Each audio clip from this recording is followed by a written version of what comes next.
আসসালামু আলাইকুম। আপনাদের জন্য নিয়ে আসলাম ভূত ঘটনা। যদি আপনাদের ভূত ঘটনা ভালো লাগে, আনন্দ পেয়ে থাকেন, ভয় পেয়ে থাকেন, তাহলে লাইক, কমেন্ট, শেয়ার করে পাশে থাকবেন। ধন্যবাদ। তো চলুন মূল ঘটনাতে চলে যাই। ঘটনাটা সময়কাল 1980 সালের শুরুর দিকে। ঘটনার স্থল ঝালকাঠি জেলার রাজাপুর উপজেলারই একটি গ্রাম।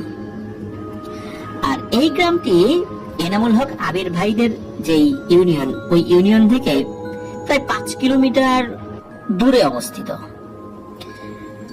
এবার আসি মূল ঘটনায়। ওই গ্রামে একজন ব্যক্তি ছিলেন, একটা ছদ্মনাম দিচ্ছি, যে তার নাম হচ্ছে আব্দুল খালেক। উনি খুব একজন ধনাঢ্য ব্যক্তি ছিলেন। তিনি ব্যক্তি হিসাবে অত্যন্ত অসৎ এবং দাম্ভিকতাপূর্ণ একজন মানুষ ছিলেন। ওনার প্রচুর ধন সম্পত্তি ছিল।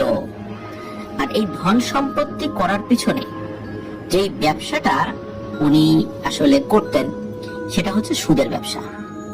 কথিত আছে যে উনি ওনার টাকা এবং স্বর্ণালংকার, বা উনি যে টাকাগুলো দিতেন, স্বর্ণালংকার বন্ধক রাখতেন, জমির দলিল বন্ধক রাখতেন। তো এই জিনিসগুলোর জন্য একটা সিন্ধুক ছিল। যদি কারো টাকা দরকার হতো, তাহলে তিনি এই টাকা দিতেন চড়া সুদে। কেউ যদি তার কাছ থেকে টাকা নিতে এসে পরবর্তীতে বলতো যে না, আমি টাকা নিব না, ধরেন যে উনি সিন্ধুক থেকে টাকা বের করেছেন, হাতে নিয়েছেন, পরবর্তীতে বললো যে না, আমি এত টাকা নিব না, বা আমি টাকা নিবই না। উনি যে সিন্ধুক থেকে বের করেছেন, হাতে নিয়েছেন, এইটুকু সময়ের জন্য তাকে নাকি সুদ দিতে হতো। আর যে দিত, অত্যন্ত নিরুপায় হয়ে দিত। গ্রামের অসচ্ছল মানুষগুলোকে ফাঁদে ফেলে সামান্য কিছু টাকার বিনিময়ে অধিকাংশ সময় অসহায় মানুষের বসত বাড়ি, সহায় সম্বল সবটুকু কেড়ে নিত ওই ব্যক্তি। তার প্রভাব প্রতিপত্তির কারণে এলাকার কোনো মানুষ, এমনকি চেয়ারম্যান মেম্বাররাও প্রতিবাদ করার সাহস পেত না। সবাই তাকে রক্ত চোষা হিসাবেই অভিহিত করত, কিন্তু তার সাথে কেউ ঝামেলায় জড়াতে চাইতো না। নীরবে জিনিসগুলো মেনে নিয়েছিল যেন প্রত্যেকের একটা কাজ। ওই ব্যক্তি 7 জন পুত্র সন্তান ছিলেন। তো এই 5 জনের নাম আমরা পেয়েছি, প্রিয় লিসেনার্স। আমরা একজনের নামও বলবো না, তো আর 2 জনের নাম জানা যায়নি। তবে আপনারা চিন্তা করতে পারেন তার সন্তানরা কেমন ছিল। তারাও কি তার বাবার মতো ছিল? না, প্রিয় লিসেনার্স, তার প্রত্যেকটা সন্তান ছিল খুবই ভালো মানুষ হিসেবে, খুবই বিনয়ী। অনেকেই ওই আব্দুল খালেকের সন্তানদের কাছে তাদের বাবার কৃতকর্মের কথা জানাতেন, বিচার করতে বলতেন, কিন্তু তারা এই বিষয়ে কোনো পদক্ষেপ নিতে পারতেন না, কারণ তাদের কথার কোনো মূল্যই ছিল না তার বাবার কাছে আর কি। তো পুত্রদের মধ্যে 2 ছেলে আমেরিকায় থাকতো, অন্য 2 জন লন্ডনে থাকতো, আর অন্যরা বাড়িতেই থাকতো আর কি। তো ঘটনাটা শুরু যেভাবে, একজন ব্যক্তির নাম বলবো শুধু, প্রিয় লিসেনার্স, সেটা হচ্ছে আব্দুর রহিম। এই আব্দুর রহিম নামে এক অসহায় ব্যক্তি, উনি ওই সুদখোর আব্দুল খালেকের বাড়ির পাশেই থাকতেন। ওই আব্দুর রহিম ব্যক্তি হিসেবে ছিলেন খুবই সহজ সরল নরম মনের মানুষ, নামাজি মানুষ ছিলেন। আর সহায় সম্পদ বলতে সামান্য কিছু ধানি জমি আর বসত ভিটাটুকুই ছিল তার শেষ সম্বল। এনার ছিল আবার 3 ছেলে। আর তার বড় ছেলের বিদেশে যাওয়ার প্রয়োজন হলে তিনি ওই সুদখোরের কাছ থেকে তার ধানি জমিটি বিক্রি করার পরিকল্পনা করেন এবং সুদখোরের কাছ থেকে টাকা নেওয়ার একটা পরিকল্পনা করেন। ওদিকে ওই যে যিনি সুদখোর আব্দুল খালেক, উনিও টাকাটা দিয়েছেন আব্দুর রহিম ভাইকে। তবে ওই সময়ে, ওই 80 দশকের শুরুর দিকে, ওই অঞ্চলে ডাকাতের প্রচুর উপদ্রব ছিল। প্রতিদিনই কোনো না কোনো বাড়িতে ডাকাতি হতো। এই কারণে এই আব্দুল খালেক নামের ওই ব্যক্তি, উনি একটা ফোন দিয়ে আটেন। তো উনি বলেন যে রহিম, তুই যদি টাকা নিয়ে বাড়িতে যাস, তাহলে তো টাকাটা ডাকাতি হয়ে যেতে পারে। তোর বাড়িতে কোনো সিন্ধুক নাই, বাড়ি ঘরও ভালো না। তো একটা কাজ কর, তুই টাকাটা রেখে যা, আগামীকাল সকালে এসে আমার কাছ থেকে নিয়ে যাস, তোর টাকাগুলো আমার কাছে নিরাপদেই থাকুক। এখন এই যে আব্দুর রহিম, উনি তো খুবই সহজ সরল একজন মানুষ, কোনো পেঁয়াজ ঘুষ বোঝেন না, কোনো প্রতারিত হওয়ার কোনো সুযোগ আছে এই বিষয়টা উনি বুঝতে পারেন না। তো উনি সরল বিশ্বাসী আবার ওই টাকাগুলো ওই সুদখোরের হাতে দিয়ে দেন। চিন্তা করে যে সকালবেলায় এসে নিয়ে যাবো। তো উনি যখন টাকাটা নিয়েছিলেন ওই সুদখোরের কাছ থেকে, তখন কিন্তু খুব সুন্দরভাবে একটা পুটলি বানিয়েছিলেন টাকাগুলো। কিন্তু টাকাগুলো নিয়ে যাওয়ার সময় মূলত ওই সুদখোর এই বিষয়টা বলে আর কি, তখন আবার টাকাটা তার কাছে দিয়ে দেন। তো যাই হোক, পরের দিন সকালবেলা যথারীতি আব্দুর রহিম টাকার জন্য হাজির হন সেই আব্দুল খালেক নামক সুদখোরের বাড়িতে। তো ওনার কাছে টাকা চাইতেই এই সুদখোর রাগান্বিত হয়ে বলেন, এ বেটা কিসের টাকা? তোর টাকা তো আমি কালকেই দিয়ে দিলাম তোকে, ভুলে গেলি এত তাড়াতাড়ি? তোদের নিয়ে এই একটা সমস্যা, তাই ধান্দাবাজি করে মানুষের কাছ থেকে টাকা হাসিল করতে চাস। উনি চিন্তা করেছেন, মানে এই যে আব্দুর রহিম, উনি চিন্তা করেছেন হয়তোবা এই আব্দুল খালেক উনি টাকার কথা ভুলে গেছেন, দুষ্টামি করছেন, অথবা টাকার কথা তোর মানে ওইভাবে মনে নাই আর কি, হতেই পারে, অনেক কাজে ব্যস্ত থাকেন। কিন্তু না, আব্দুর রহিম তাকে বারবার মনে করিয়ে দেওয়ার পরও উনি পুরো বিষয়টা অস্বীকার করেন।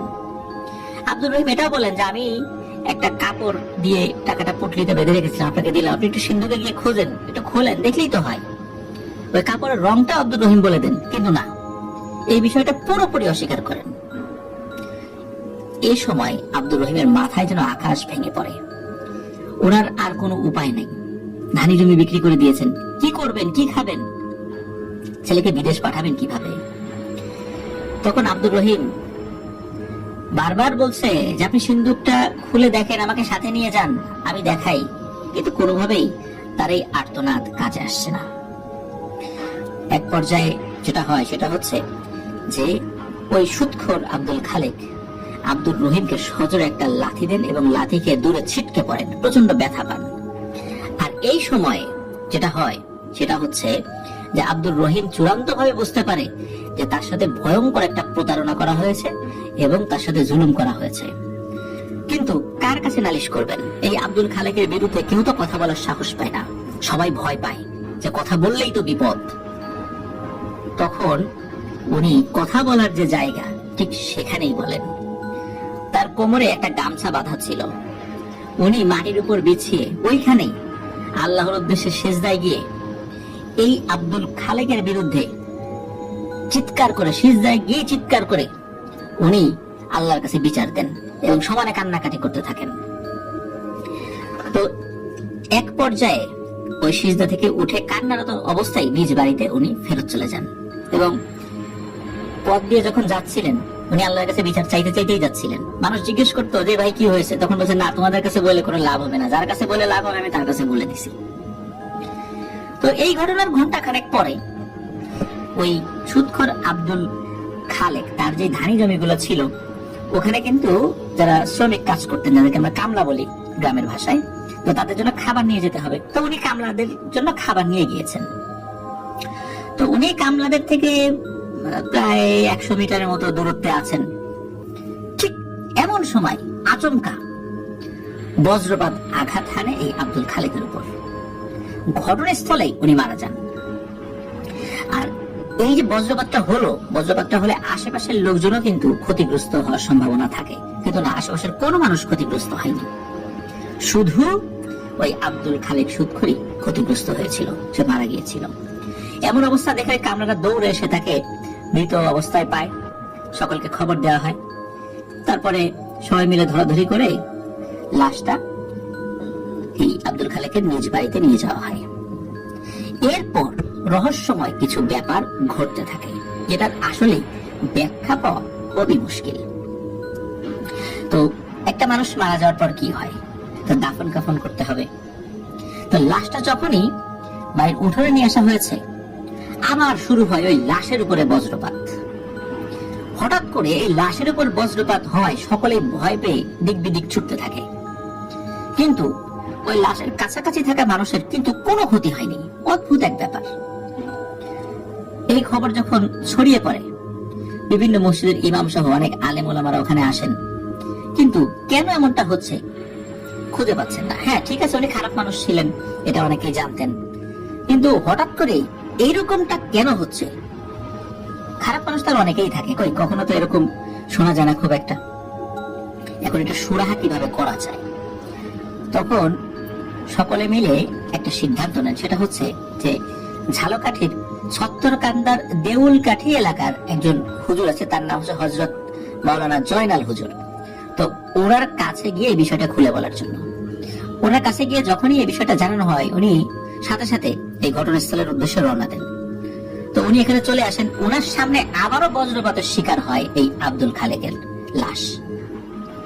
তখন উনি কিছু একটা বুঝতে পারেন যে খুবই দ্রুততম সময়ে এমন কোন ঘটনা ঘটেছে যার কারণে এই সমস্যাটা সৃষ্টি হয়েছে। উনি আল্লাহর দরবারে দোয়া করেন, তো পরক্ষণেই বজ্রপাত বন্ধ হয়। এখন লাশ তো গোসল করানোর পালা, তখন ওই জয়নাল হুজুর নির্দেশ দেন যে দ্রুত লাশটা গোসল করান। এখন গোসল করানোর সময় কোনো সমস্যা হয়নি, সমস্যা যেটা হয় সেটা হলো জানাজার সময়। জানাজার সময় আবার একের পর এক বজ্রপাত হচ্ছে এই আব্দুল খালেকের ডেড বডির উপরে, অথচ আকাশে মেঘ নাই, কিচ্ছু নাই, বজ্রপাত কিন্তু হচ্ছে। বা আকাশে মেঘ কিছুটা থাকলেও ওই মেঘ বজ্রপাতের মতো মেঘ ছিল না। মিথর দেহের উপর একের পর এক বজ্রপাত হচ্ছে, ভয়ঙ্কর এক দৃশ্য। তখন ওই জয়নাল হুজুর এই আব্দুল খালেকের জাতীয় স্বজন এবং যারা পুত্র ওইখানে উপস্থিত ছিলেন সকলকে উদ্দেশ্য করে বলেন যে আচ্ছা, খুব দ্রুততম সময়ের মধ্যে এই মাইয়াত এমন কোন অপরাধ করেছে যেটা আপনারা জানেন, বা না জানলেও আপনাদের মধ্যে জানাজা যারা উপস্থিত রয়েছেন তাদের মধ্যে যদি কেউ জেনে থাকেন একটু বলেন। এখন কেউ তো বলতে চায় না। তারপরেও ওই জয়নাল হুজুর আল্লাহর দোহাই দেন, আল্লাহর দোহাই লাগে আপনারা আসেন, বলেন যে কি হয়েছে। এরপর পুত্ররা এগিয়ে আসে, মানে ছেলেরা যারা ছিল আর কি এখানে উপস্থিত, অনেকে তো বিদেশে ছিল ওই সময়। তো তারাও বলেন যে আমার বাবা অন্যায় করেছেন আপনাদের সাথে, আমরা জানি, আমরা এর কোনো সুরাহা করতে পারি নাই। আমার বাবা আমাদেরকে কোনো পাত্তাই দিত না, কোনো কথা শুনতো না, আমরা নিরুপায়, কিন্তু উনি তো মারা গেছেন। এখন আমাদেরকে বলেন, তাহলে আমরা এটা সুরাহা করার চেষ্টা করব। আল্লাহর রাস্তায় আমার বাবাকে আপনারা ক্ষমা করেন, তারপরও আমার বাবার লাশটা দাফন হোক। আল্লাহর কাছে ওনার কি বিচার হবে সেটা আল্লাহ ভালো করবেন, কিন্তু আপনারা ক্ষমা করেন। তখন ওর ভিতর থেকে ওই যে আব্দুর রহিম উনি বের হয়ে আসেন এবং তার সাথে যে ঘটনাটা ঘটেছিল, তার সাথে জুলুম করা হয়েছিল, সব ঘটনা খুলে বলেন। উনি কিভাবে বদদোয়া করেছিলেন এই ঘটনা যখন ঘটে, তারপরে আবার এই বজ্রপাত হলো, সেটাও বলেন যে এটা হয়তো এই কারণেই হয়েছে। এবং উনি যে সিন্ধুকে টাকা রেখেছিলেন, ওই টাকাটা কিভাবে ছিল এই বিষয়টাও বর্ণনা দেন। তখন ওই মৃত ব্যক্তির পুত্ররা কাল বিলম্ব না করে সরাসরি ওই আব্দুর রহিমকে নিয়েই তার বাবার ওই সিন্ধুকের তালাটা ভাঙেন। সেখানে অনেক টাকা ছিল, কিন্তু এর ভিতরে ওই যে এক টুকরো কাপড় দিয়ে বাঁধা আব্দুর রহিমের সেই টাকাটা দেখতে পান। তাৎক্ষণিক আব্দুর রহিমের হাতে তার পুরো টাকাটা বুঝিয়ে দিয়ে তার সন্তানেরা আব্দুর রহিমের পা জড়িয়ে ধরেন, অঝোর ধায় কান্নাকাটি করতে থাকে যে আমার বাবাকে আপনি ক্ষমা করেন। তখন আব্দুর রহিম বলল যে আমি তো আমার টাকা পেয়ে গেছি, আল্লাহ তো বিচার করেছেন, আমি আপনাদের বাবাকে ক্ষমা করে দিলাম। তখন উনি এটাও বলেন, হাত তুলে দোয়া করে, আল্লাহ আমি এই ব্যক্তিকে ক্ষমা করে দিয়েছি, আল্লাহ তুমিও তাকে ক্ষমা করে দাও। সবচেয়ে আশ্চর্যের বিষয় হলো এই ঘটনার পরই আশেপাশের পরিবেশ পরিস্থিতি স্বাভাবিক হয়ে যায়। এতক্ষণ যে একটা ভয়ঙ্কর একটা সিচুয়েশন ছিল, মনে হচ্ছে আস্তে আস্তে মানুষের মধ্যে একটা প্রশান্তি শুরু হয়ে গেছে, আর এই বজ্রপাতও বন্ধ হয়ে যায়। তবে উপস্থিত খুব বেশি মানুষ ছিল না, জানা যায় 8 থেকে 12 জন লোক এরকম ছিল আর কি। তাকে দাফন কাফন করা হয়, এরপরে আর কোনো সমস্যা হয়নি। তো প্রিয় লিসেনার্স, আপনারা শুনলে অবাক হবেন, এই আব্দুল খালেকের উপরে 17 বার বজ্রপাত হয়েছিল। 17 বার। Can you imagine? এতবার বজ্রপাত একটা মানুষের উপর হয়েছিল। এর রহস্য যে কি আপনারা সকলেই জানেন। তো এটা আমি যে ব্যাখ্যা করব, আমার মনে হয় না ব্যাখ্যা করার কোনো প্রয়োজন আছে। আল্লাহ তাআলা আমাদেরকে হেফাজত করুন। আসসালামু আলাইকুম, আপনাদের জন্য নিয়ে আসলাম ভূত ঘটনা। যদি আপনাদের ভূত ঘটনা ভালো লাগে, আনন্দ পেয়ে থাকেন, ভয় পেয়ে থাকেন, তাহলে লাইক কমেন্ট শেয়ার করে পাশে থাকবেন। ধন্যবাদ।